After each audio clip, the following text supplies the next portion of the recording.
Good morning. I'm Tom Homan on the board as our President Trump. I'm here with Sam Olson, Field Office Director for the St. Paul office, and Ron Patello, Senior Advisor to the Commissioner of Customs and Border Protection, Border Patrol.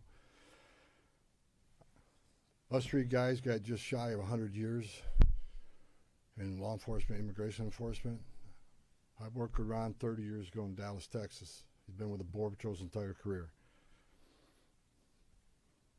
During my press conference last week, I reported I had productive discussions with various state and local officials, including Governor, Attorney General, Mayor Frey, and law enforcement officials about increasing coordination in a lawful way between the county jails and ICE to avoid public safety threats being released back in the community. While we had our differences, one thing was clear: we all committed to public safety for all who live in the Twin Cities. We have made significant progress under the direction of President Trump, working with state and local officials here in Minnesota, and I expect that to increase in the coming weeks. We continue to have discussions. I'll have discussions this afternoon.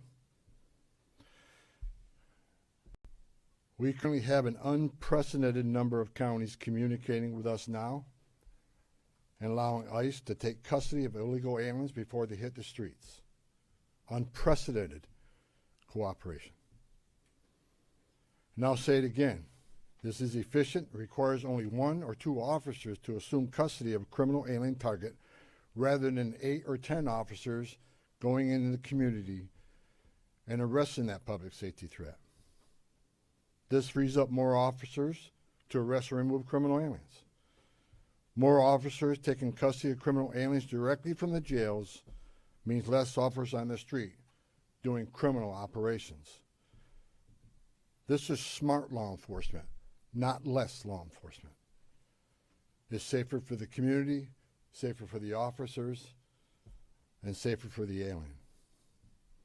This coordination also makes it far more safe for the Twin Cities. Arresting a public safety threat in the safety and security of a jail is the safest thing we could do. Further, less public safety risks are being released back into the communities, reduces recidivism, so local law enforcement can direct their limited resources to other public safety matters in their community. This is another priority of President Trump. The state prisons already cooperate with ICE on this coordinated transfer of custody, and we thank them for that partnership, and we plan to do more with them. I also want to reiterate and emphasize we are not requiring jails to hold people past their normal release time for immigration purposes. We're not asking anyone to be an immigration officer. We are not asking any state or local official to do immigration enforcement activity. They are not. By merely notifying us before they release them, they don't hold them 1 minute past they normally would. Given this increase in unprecedented collaboration, and as a result of the need for less law enforcement officers to do this work in a safer environment, I have announced effective immediately we will draw down 700 people effective today. 700 law enforcement personnel. We have also fully integrated CBP personnel into the ICRO team structure under one unified chain of command. Not 2 chains of command, there'd be 1 chain of command here. Any large enforcement operation I've ever been involved with, there's 1 chain of command, and that's where we're moving forward.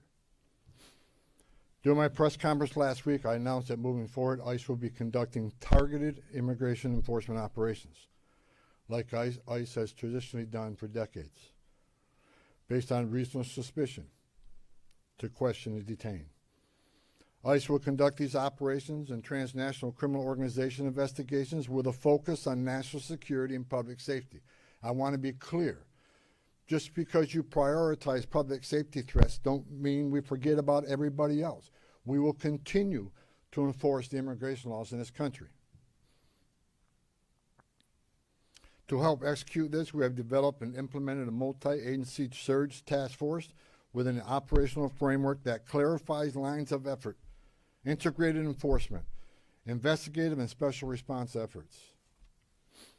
A unified joint operations center has been established to manage all operations and ensure efforts align with priorities of the mission.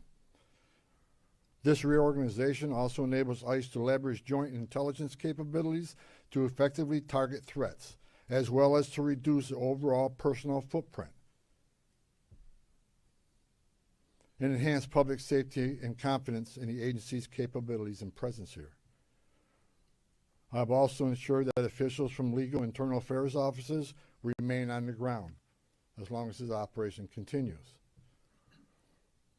During our efforts to identify and implement improvements of how operations are planned, conducted, and managed, we identified a gap in regard to the use of body-worn cameras. This was actually raised by the workforce when I started walking around talking to people here. Some officers and agents had them, some didn't. That inconsistency was unacceptable, so we moved immediately to prioritize full body cam deployment in the city. I discussed this with Secretary Noem a couple of days ago, and she made the decision to deploy them.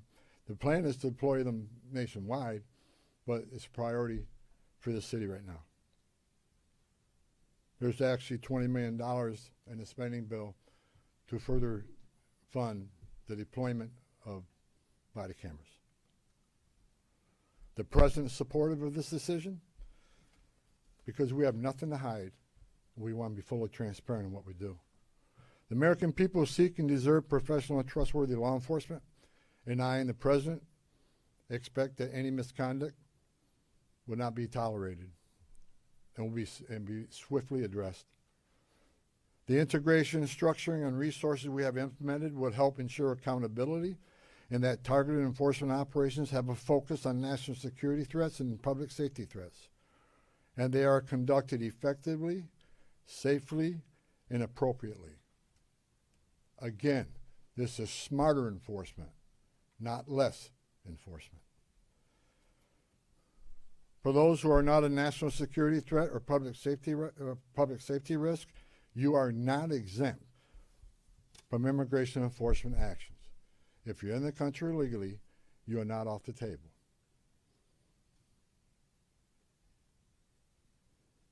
And let me be clear, President Trump fully intends to achieve mass deportations during this administration, and immigration enforcement actions will continue every day throughout this country. President Trump made a promise, and we have not directed otherwise. I heard rumors we have, untrue. Given that many public safety threats on our communities, many of which poured across the border during the Biden administration, it makes sense to prioritize public safety risks right now. Again, prioritization doesn't mean you forget about everybody else. But we have a criminal here, a non-criminal here. The criminal has to be arrested first because they're the biggest threat to the community. My goal with the support of President Trump is to achieve a complete drawdown and end this surge as soon as we can. But that is largely contingent upon the end of the illegal and threatening activities against ICE and its federal partners that we're seeing in the community.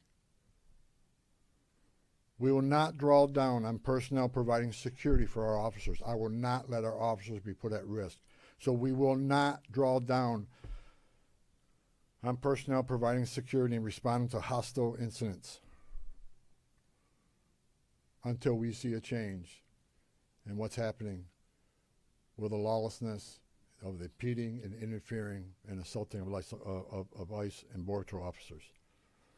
It is against the law to forcibly assault, resist, oppose, impede, intimidate, and interfere with federal law enforcement, including ICE officers and Border Patrol agents. Doxing law enforcement to threaten them and their families because they're executing their sworn duties to enforce immigration law that Congress passed is unacceptable. And it's shameful and incomprehensible to me that this unlawful and threatening behavior is being tolerated by anyone. As far as what I saw yesterday with the roadblocks being set up, You're not going to stop ICE. You're not going to stop Border Patrol. The only thing you're doing is irritating your community and want to go get groceries or pick their children up or whatever. I talked to the chief of police, and he committed to taking swift action on those illegal roadblocks. They're illegal. We shouldn't tolerate them. Again, a complete drawdown is going to depend on the cooperation, continued cooperation of local and state law enforcement, and the decrease of the violence, the rhetoric, and the attacks against ICE and Border Patrol. The federal law enforcement personnel, ICE and CBP, and other partner agencies are patriots. And they've carried out their duties patriotically, with integrity, with professionalism, and compassion. I've said this many times, these men and women don't hang their heart on the hook when they come to work.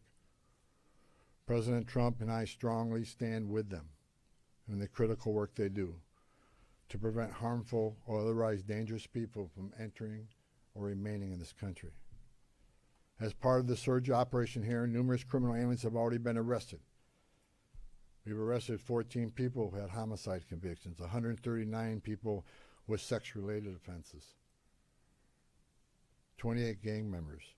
Correct me, 139 assault convictions, 87 sex offenses, 28 gang members have been arrested, just to name a few.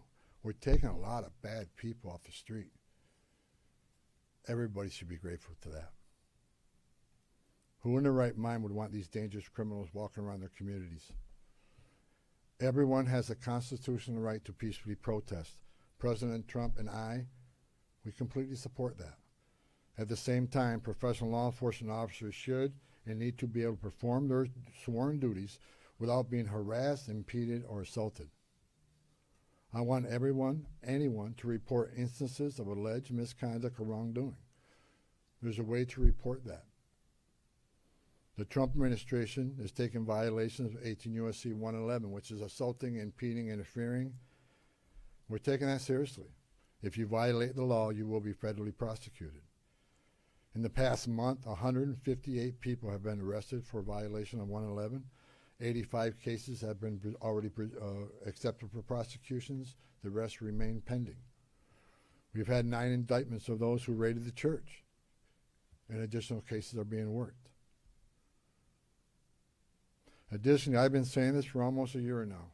Hateful, extreme rhetoric against ICE personnel is completely unacceptable. Please stop. I said back in March of this year, if the hateful rhetoric didn't stop, I was afraid there would be bloodshed. And there has been. President Trump and I, Secretary Noem, none of us want to see any bloodshed.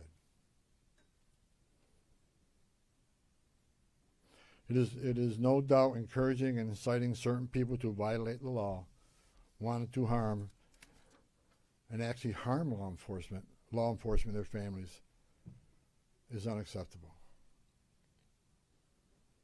I want to say I appreciate the discussions had with the governor, Mayor Fry, and the Attorney General. We've had frank, honest discussions. We don't agree on everything, but we do agree on the need for public safety, and we do agree that ICE has a role to enforce the immigration laws of this country.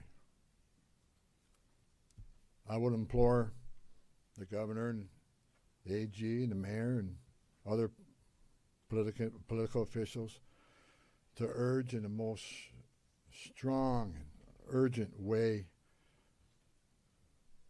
to ask for calm in the community and to end the resistance, the impediment, the interference, again, protest.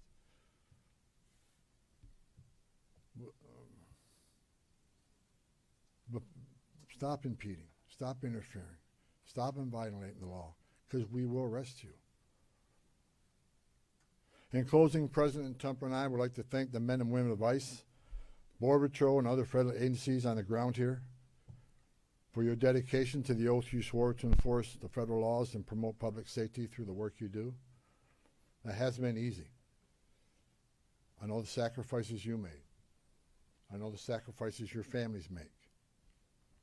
I know your families worry about you every day. I know you've been away from birthdays and anniversaries and holidays.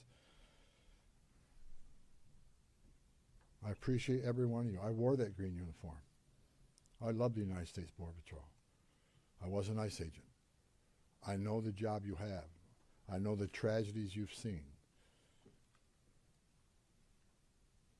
The President is with you.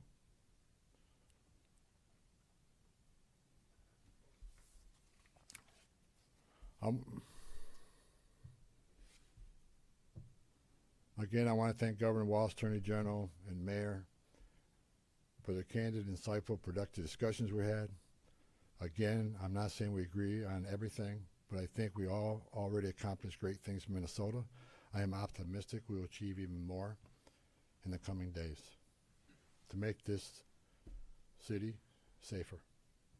I would also like to thank the numerous local law enforcement officials I was able to meet with the last 9 days since I arrived here. I appreciate hearing from local law enforcement, their perspective on what's happening. I appreciate the desire to enhance communications between their agencies and our agencies, and that communication has been vastly improved. I truly appreciate your commitment to respond to federal law enforcement in a time of need. Every chief I talked to, every one of them, promised to respond to any public safety issue when our officers out doing their sworn duty and people start crossing the line and they start impediment, interference.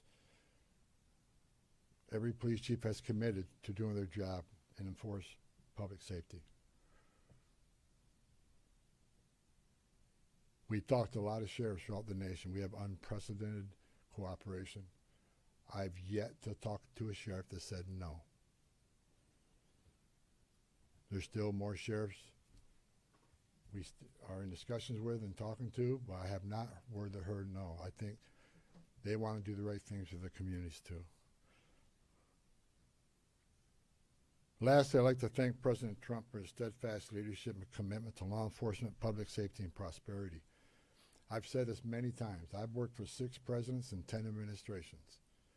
When it comes to public safety, border security, immigration enforcement, no one's done it better than President Trump.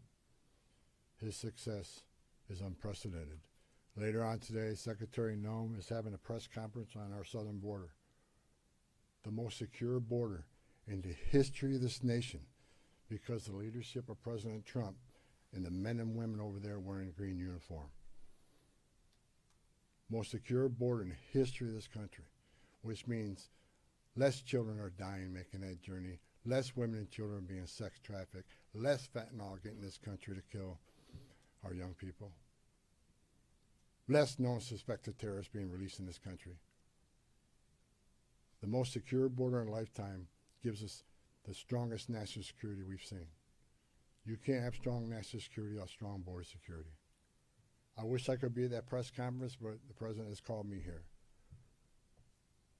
I just had a small part in it. The reason we have the most secure border is because of President Trump's leadership and the men and women wearing the green uniform, which I once wore. I just reported, I was down there with Commissioner Scott, CBP Commissioner Scott, 2 weeks ago. We went through that border in boat, forward drive, and in the air. We toured the border in California, Texas, and Arizona. And I did not see one illegal alien. Think about that.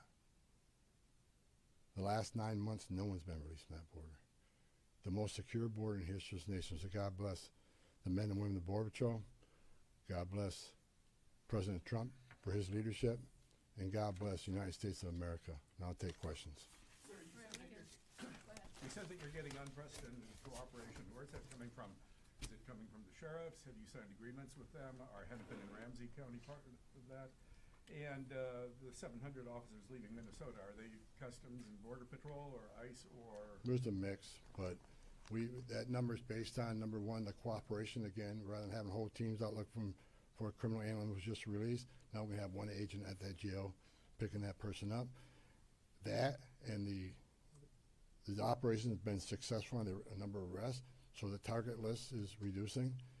So with the efficiencies of the jails, with the efficiencies of the prison system working with us, and the target list decreasing, we had a whole team looking at what makes sense without risking officer safety and the security teams, and that number is 700. Look, we want to get back to the original footprint, the Minnesota footprint of what ICE officers looked like before this operation, plus the additional hires through the big, beautiful bill. A lot of these people, you got agents here from LA, New York, and Portland. There's problems there too. So we want to get people back to their home stations and enforce immigration laws in those areas. But the vast majority of sheriffs, there's only a few that we're still in consultation with, but this is unprecedented cooperation. So again, I want to thank, you know, the sheriffs, the governor, and the AG. I think we're in a lot better place than we've ever been in. We never had this kind of cooperation at this level, and I'm not leaving until we get all done. But I'm happy to say I'm extremely pleased with the leadership team and their outreach to the sheriffs, to the state, to the chiefs. I've talked to many of them. I didn't talk to all of them, but I plan on talking to every one of them before I leave and thanking them for their cooperation. Are you getting cooperation from Hennepin and Ramsey? Follow-ups right here. Go ahead. With everything that you've mentioned here right now, do you think this operation was a success here in Minnesota?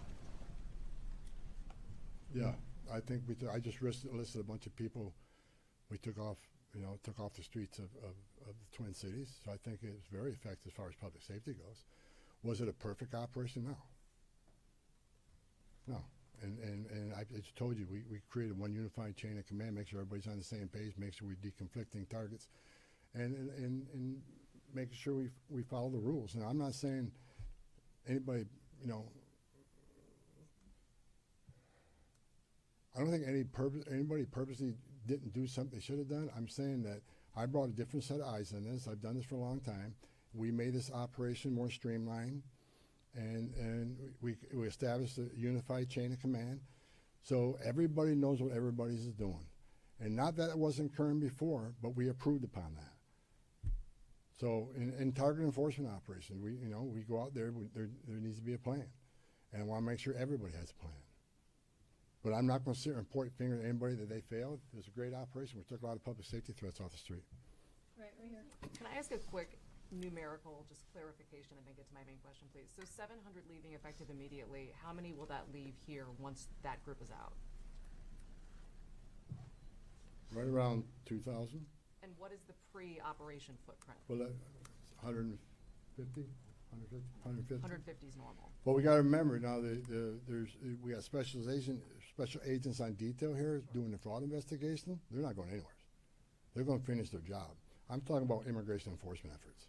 Understood. So then, my main question is just, we've talked to people who say they're protesting not the arrests of people with criminal backgrounds, but things like broad ICE patrols, random citizenship checks of people of color, and the detainment but no charges of U.S. citizens. So have you committed or will you commit to officers on the ground here ceasing those actions?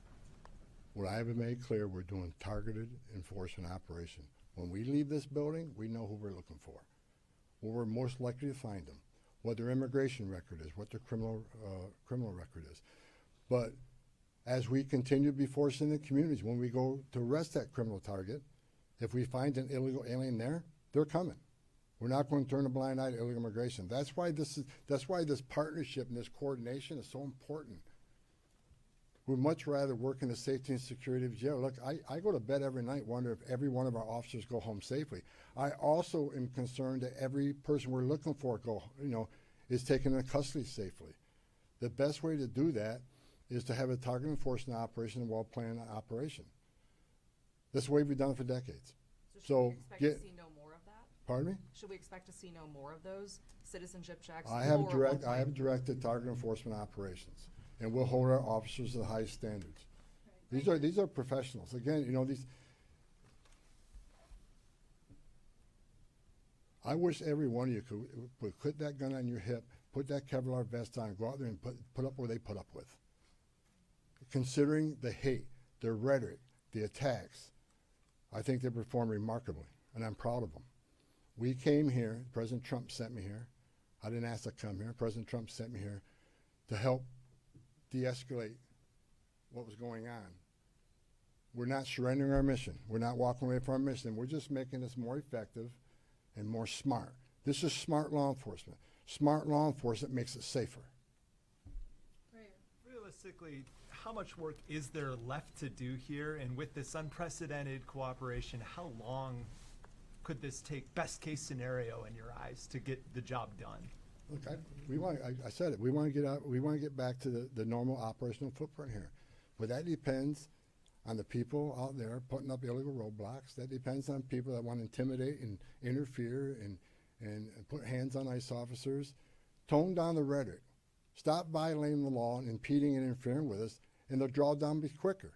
I still got more discussions to have with some local law enforcement officers looking for their cooperation. The more cooperation we get, the less rhetoric and hate we see, and the less attacks means we can draw down even more quicker. So, you know, a lot of this has to do with assistance from the community. We want to get these men and women home. They got a job to do at home, and I think we come a long ways. I'm actually, yesterday afternoon I was sitting on my chief of staff, I'm actually amazed at the cooperation and agreements we already talked about and the willingness to work with us. We're doing better than I ever thought we would, seriously. And I'm excited about getting back to the business of enforcing immigration law without without arresting people for 111 for interference and impeding. We just want to do what we've done for 30 years, 40. I've done doing this 40 years. We want to get back to doing the job, and that's what we plan on doing. And we're not. I want to keep this because I keep hearing it and hearing it and hearing it. We're not surrendering the president's mission on a mass deportation operation. If you're in the country illegally, if we find you, we'll deport you. But this is about target enforcement operation, and that's what we're going to be doing. Last question, go ahead. You've been talking about these filter blockades. People, just regular people, protesters are checking IDs, they're running people's plates, and they're not letting people who they think are ICE agents through. But we've seen Minneapolis Police Department roll by and ask these protesters, are they doing okay, and they let these things stay up for extended periods of time. What do you make of MPD's lack of action on this matter?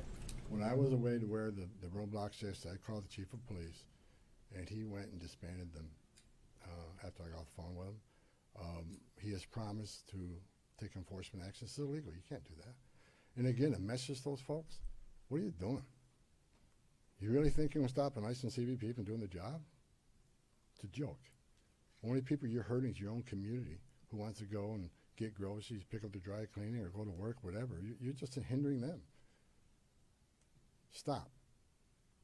Just stop. All right, I no more just have a questions. quick Go ahead, sir. clarification on the body No more cameras. questions, guys. Just a Thank you. clarification. Mr.